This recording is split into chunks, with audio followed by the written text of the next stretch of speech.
so I went to that school. Now, let me tell you.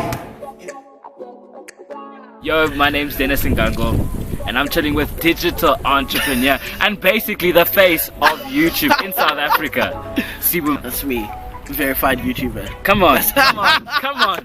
Won't you do it? Come on.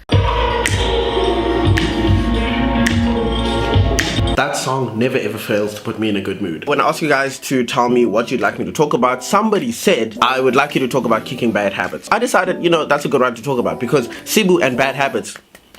Savage. What does that mean? Savage is brutal. That was so savage. Was it? It was like so hectic. I don't know. I can't put the sentence.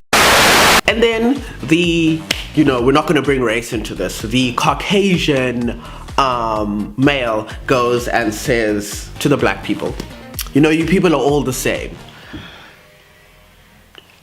Who's all the same? How?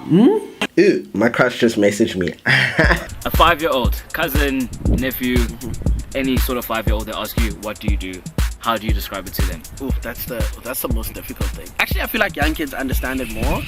I usually just say I make TV on the internet. Like that's like my. That's a nice way to put it. Though, yeah, I make TV on the internet. I have also my sounds like show. a nice selling point. Because people hear TV and they think, yo, wow, yeah, TV, yeah. But if you're just like I make videos on the internet, it's a total like different thing. So yeah, that's how I explain it to anybody really. I'll either say I make TV on the internet, or I will say that I have my own talk show online. You just shared your story at the Inspired Youth event, and there was something I didn't know, the whole experience of you moving to Joburg. Yeah. So tell that. Okay, so this is how it happened. I was at UCT for 4 years. My degree just kept getting pushed. So from my first year was in 2013, and then 2014 second year, 2015 third year, 2016 fourth year, and I'd been wanting to drop out, but like there wasn't that, like the iron wasn't hot. Yeah. There we go. So then, and what were you studying? I was studying a Bachelor of Social Science in Social Development and Gender Studies. Okay. So like, pardon me, but the things that like I talk about on YouTube, you can kind of, I don't know if you can see it, but I get that background is from studying, like a lot of it, when I talk about like the social issues and things. You talk about a lot, so that exactly, yeah, is it vital, really helps. So I don't feel like the university experience was like a complete waste. And so yeah, then end of last year, I came to Joburg for a week. At the end of the Break the Net competition, and I was like, I am going to, like I was here and I like just soaked it up, like all the energy from all the other bloggers also, and the representation of having other black people in the creative industry. But there's also a hype because you were trending on social media every week. I was, and there was like, that's the thing, that's a very like big other point, is that there was like hype around me, and I still felt, I didn't feel, I don't want to say unknown, but I felt like I had a home. Yeah. Like I wasn't coming to a place where I knew nobody and nobody knew of me. And so yeah, after I was here, and then that week that I was here, I spent a week here in December, and I was like, I'm moving here. There's no ways. This is where I want to be. This is me.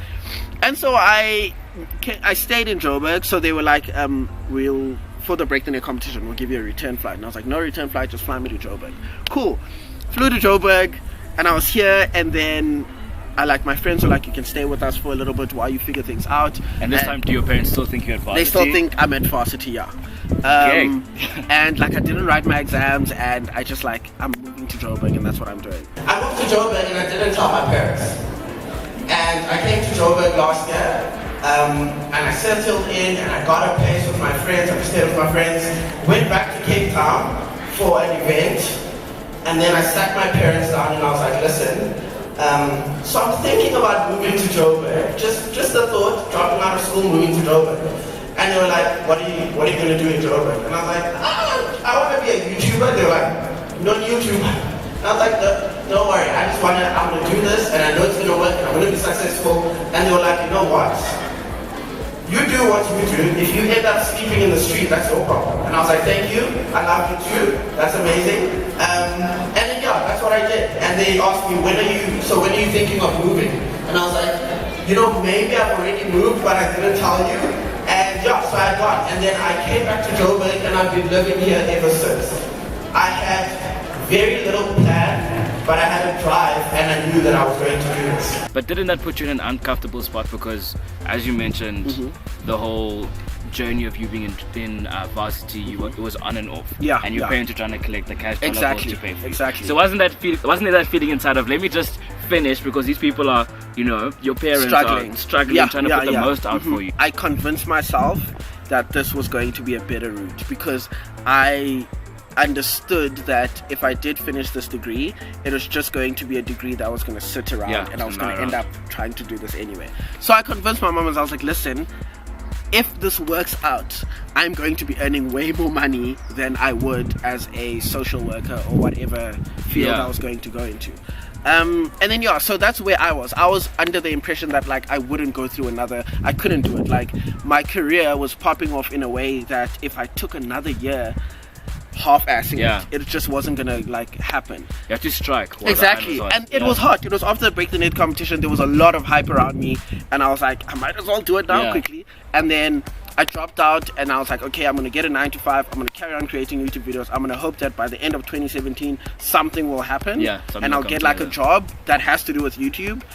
And then it happened way earlier than that, which is good. Exactly. But and the then thing is, still referring to that story, I'm still there. No, it's okay. I feel like a lot of people are still there. Yeah. But my last question is, how did you convince yourself that it was the right decision? Because a lot of young people are just saying, I need to be happy. They go to their African parents, and they're just like, what I'm doing right now is not making me happy. They have no plan B, and they're just like, I need to look out for me now. Exactly. And to a certain degree, I understand that and I hear that, but that's not the reality that we live in. It's not. It really isn't. Like taking risks is also for privileged people. Like I was in a privileged space where I knew that if I I tried not to leave myself a safety net, but at the same time in the back of my head I knew that my mom, I'd always be able to go back home. Yeah. Like at the end of the day, if shit hit the fan and I had no money for rent and I would just be like, can you please get me a plane ticket? I'm coming back home and I'll go back to school or something. Like I'll find another. You'll do whatever, Exactly, So I had that safety net, but that's something I even say about YouTube. Like YouTube, as much as it can be about the way I can speak to the camera and the way like people connect with me or whatever, it's also about access. Cameras can be expensive. Wi-Fi is not an easy thing to just find anywhere. But I felt like I had a sort of a safety net in a way, but at the same time I think my biggest thing was just like, I'm gonna flip and do this. Like I enjoyed making videos so much and talking to the camera that I was like, there's literally no way I'm not going to be successful. I don't care how long it takes, but it's going to happen, and I'm going to become one of the biggest YouTubers in South Africa. And if nobody knows me now, that doesn't matter. People are gonna know my name, but like the end of it, know. And it like happened way sooner, and now like every time I'm like, I'm gonna set a goal. Do you know my goal for last year was 1,000 subscribers? I'm sitting at 5,000 now. And that was just the other day. Dude, exactly. And I'm like, it's so weird. But that's the thing, the YouTube space is growing at such a phenomenal space, and like I'm always so happy when people start a YouTube channel. And it was nice that you did it quite early. It wasn't like you just were on YouTube for 5 minutes and then you're like, okay guys, this is my life. This is exactly this is me. It was solid 2 years of. That's another thing, like a lot of people come up to me and they're like, okay, is this a viable career option? And like I'm always like, no, it's not, because if you start it, unless you're a business already and you want to start a YouTube channel for your business, that's different. But if you are the average civilian and you're like, I'm gonna start a YouTube channel so that I can start a career and have money, wow, it's gonna be dismal. Like it is a long-term game, and I always tell people, I mean, I feel like I don't judge people who started because of the money. I think I was lucky that I started it before I even knew you could earn money on YouTube. I started because I just enjoyed it. I was like, it's a cool hobby, it's fun. And then this year, it was like, oh, you can also earn money and like have your own place and buy your own stuff. And I was like, that's cool. That's a nice bonus.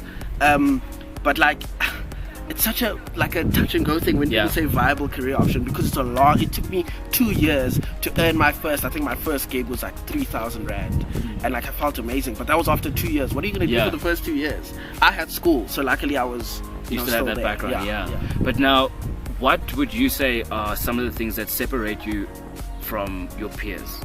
You see, that's because the thing is, while I don't know. I want to challenge you. Listening to you, and there's something special about your thoughts. You're very forward thinking. So that's why I'm like, what do you think is some of the things that separate you away, like separate you from everyone else? I honestly find this so difficult because I feel like I just found my thing.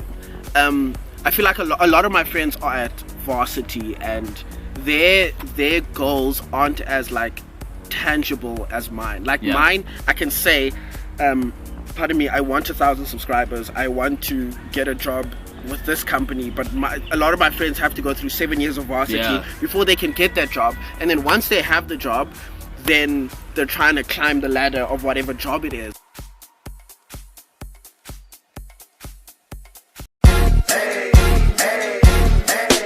This was a nice interview. I wish all the journalists would ask questions like this. And make sure you subscribe to the channel. Defining Dennis. Please subscribe to the channel. We need more of a subscription. I forgot the word. Subscriber thing from South African people. Subscribe to the channel. Don't just watch. Guys. Support us. It helps us. Yeah. So my name is Dennis Ngango. Where can the kids find you on social media? You can find me on Twitter. It's verified at Sibu Mpanza. Facebook is the same, but YouTube is the most important. Sibu Mpanza, just search it. You'll find it. Please press that red button and subscribe, and I will love you forever.